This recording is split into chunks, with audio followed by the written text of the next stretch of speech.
guys, and welcome back to my channel. Thank you so much for returning, for all of my returning subscribers. And if this is your very first time clicking on one of my videos, hello and welcome to our channel. Here we talk all things budgeting, and I am showcasing my journey getting out of debt. So definitely, if that sounds like something you're interested in, do not forget to hit that subscribe button down below and join our lovely family. Today's video is going to be all about me budgeting out my third paycheck for the month of July, and then we're going to get into some cash envelope stuffing, which is always my favorite. So yeah, let's just go ahead and get started. Okay, so one thing that I did just want to address before we get started is pointing out the fact that this is, some people call it a magic month, or when they get paid 3 times in 1 month. Now this happens twice a year to people who are bi-weekly and people who get paid weekly. They will either get 5 paychecks in 1 month or 3 paychecks in 1 month. And there's a big debate or confusion on if it's actually considered an extra paycheck, which it is for me. And I just wanted to explain how I'm benefiting from it, because I know in my last video when I mentioned me using this third paycheck, it was a bit of confusing as to how I'm able to do it. So I'm going to try and explain it to the best ability that I can, but just bear with me and hopefully it works out. A lot of people use this opportunity to, get either a month ahead in terms of their bills, put some extra savings into their sinking funds or just regular savings, or they do what I do and, take advantage of some debt that they can pay off quickly. So let me just quickly explain that, and then we'll get right into budgeting my paycheck. So the first thing that I really wanted to highly address is that you have to plan ahead. And in order for you to really take advantage of it and consider it an extra paycheck, you have to basically make sure that all of your bills are covered until you get paid again for the next time. So the next time I get paid will be August 14th. So after you kind of verify that all of your bills up until the 14th have been paid or covered with the last paycheck, like for example, my PSE&G, my rent, my Netflix, my Hulu, I took care of all of those expenses for August with this paycheck. So that's why I don't have to take it out here. But if you watch my channel, you know that I split some of my bills up into 2 paychecks. So you also want to make sure that you don't mess yourself up when you do that. So I'm just going to show a visual example because that's the only way I got it, and hopefully this will help somebody. Okay, so the easiest example that I believe everyone can benefit from is rent. So I'm just going to take this aside real quick. So when I was doing my July budget, I made sure that I had my rent, and I always save for next month's rent. So the main question you want to ask is, are you going to be able to pay your rent for the due date within these 2 paychecks? So I normally split my rent up between 2 bills. We got paid July 3rd, July 17th, and then this is the extra one that we're talking about. So July 3rd, I did $613. I put away for my rent, and I put $613 I put away for my rent. So this is good. I was able to save my total $1226 before August 1st. So now really what I'm trying to answer is, can I skip this pay date? Like, can I skip taking rent out of this paycheck and still be good for next month? So in order to do that, you have to look at August and make sure that you are good. So when we look at August, again, rent is the same, but now it's due September 1st. So your question is, will you be able to make your September 1st due date of rent if you skip this bill? Which it is, because I have 2 paychecks in August, August 14th and August 28th. So if I do $613 here and $613 here, I am able to still make my rent for September 1st. So in theory, I can skip taking out rent for this paycheck, and then that is considered an extra $613 that now you normally account for in your budget, but now you can do what you want with it. So that is what people consider extra income, because now you have this extra money and you can do what you want with it. And that's what really helped me. So now I'm going to show an example when this doesn't work.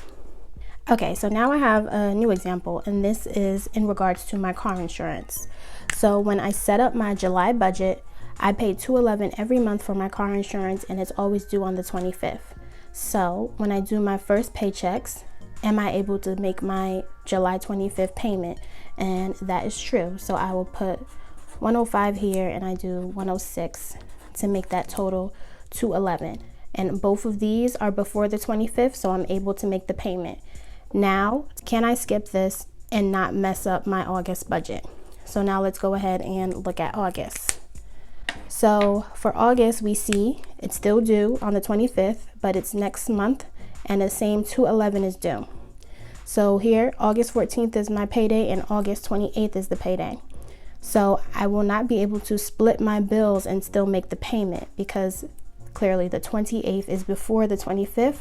So no, I cannot skip it. So I will put 106 here, and then I would have to go back and put the 105 here, so that then these two paychecks will now cover my August 25th. And then you can just go ahead and get back to normal and put the 105 in order for next month, and so on and so forth. So I really hope this was helpful and is clear for some people if they were a little bit confused. And you have to also remember, within that extra paycheck, you still have to consider your variable income that needs to get you by for the next 2 weeks, like your gas, your grocery, your spending. All of that stuff still needs to be accounted for. So it's not always considered extra money. It just depends on how you budget it out. So leave comments down below if this actually helped. I mean, you can honestly dedicate a whole video to it, but I just wanted to quickly explain it because I know some people were confused. So now let's go ahead and get into budgeting my extra paycheck. So here we are at my paycheck number 3. Again, the date is July 31st, and I already listed all the categories. I actually started and I completely forgot that I had to record for you guys. But anyway, so yeah, Apple Music, as we know, is due on the 13th, and I'm not going to get paid again to the 14th. So I had to put that out of this paycheck. So that's $10 that I'm taking out for that. My router, if anyone remembers when I first started my month, I stated that I wanted to get a router because this will lower my internet monthly payment because I was getting charged for renting a router. So I bought a router, so I no longer have to pay for the renter's fee, and I'm just paying for my internet. So the router is $350, and I'm just going to leave that in my account and, just let the transaction come out. Gas for my car, I also keep on a debit card because I get it from Costco. So I'm just going to give myself $30 for that. So when we total up all of my expenses, that is a total of $390. Now we move on to the cash portion. I went through all of my expenses as I just showed you guys, and the only thing that I really have to account for from this paycheck is my car insurance. So I will be taking out the first half to save up for August 25th, and that will be $105. Spending will get $30. Groceries will get $80. Toiletries will get $25. And clothing will get $20. So when we add up all of this, that is a cash amount of $260. Now for my sinking funds, the only one that I will be funding will be my annual subscriptions, and this will be my Netflix, my Hulu, and my Apple Music of next year, and it's going to be fully funded. I decided to take advantage of the extra paycheck and just fully fund this in one shot. So that will be $246 that I will take out for that. So the total will be $246 as well. And the exciting part, extra debt. Heartland, guys. This is my student loan. This is my goal that I've been shooting for all month. And I am so happy to say that we will be able to put $500 to my Heartland student loan. And this will pay it off. So yes, I made my goal of paying this off. It will not be here next month. I will be done with it. And I could not be happier. So yes, savings, it will be left blank. I already took out the portion, and I'm keeping a rollover of $5 as I always do. So now just to figure out what we're going to withdraw, it will be the $260 plus the $246 plus this $500. So that is a grand total of $1,006. That is the most I've ever withdrew for my cash stuffing, but I'm so happy that I'm able to do it. So yeah, I'm just going to head to the bank, get the cash, and then we can finally stuff our envelopes. All right, guys, so we are back from the bank. Money is all laid out and looking real nice. We have our binder for our sinking funds, the cash envelopes for our like split bills, and then everything that I keep in my wallet. So let's just go ahead and get started. As always, we start with the cash envelopes. And if anyone missed it, I did open my Etsy shop, if anyone does not know, and I will be selling my envelopes that you see here. If you want an in-depth video about like what's in my shop, I will go ahead and link it above, and your support will be greatly appreciated if you do decide, to shop my shop. So let's go ahead and get started. We are not doing car payment, and we are doing car insurance, and that's going to be $105 that we're putting away for August. So $105, and we'll go ahead, we'll put this right in here.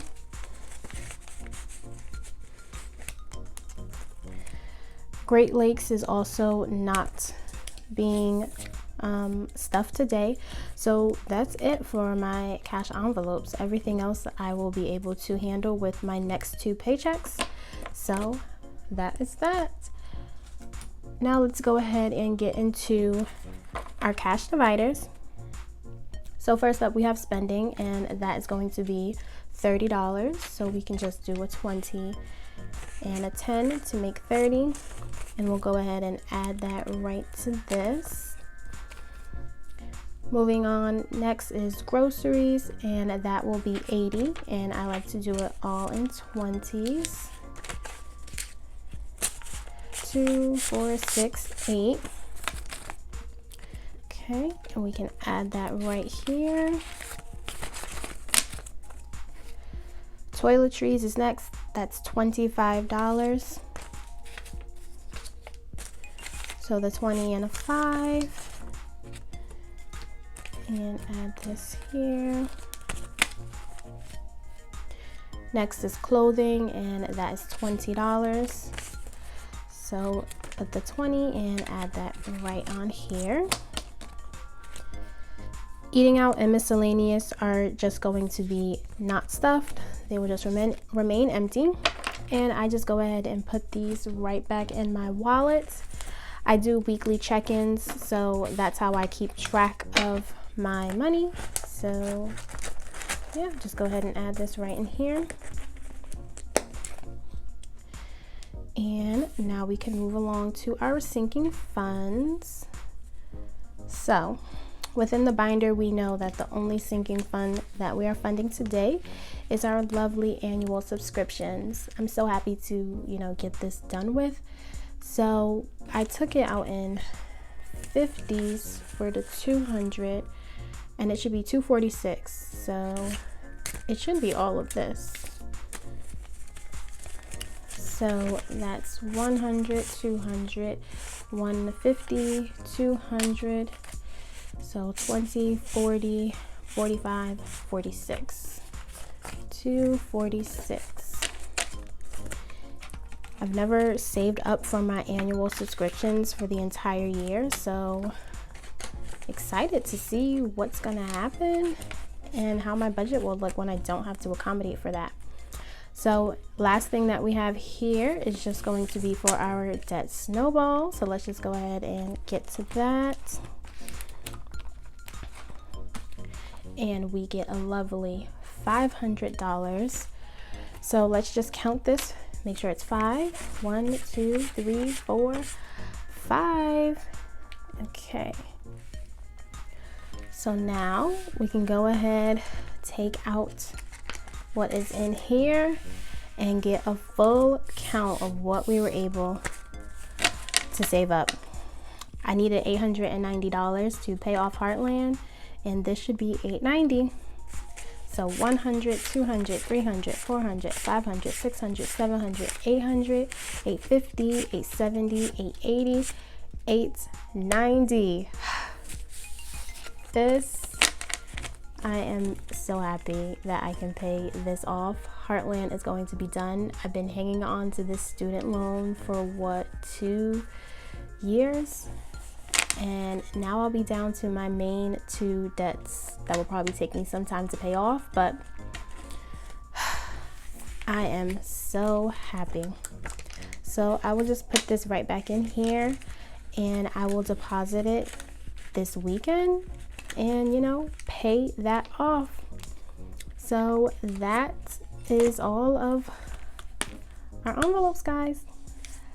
So thank you guys so much for watching. Really do appreciate it. I really hope this was helpful, motivational, and I hope that this July was good for everyone else.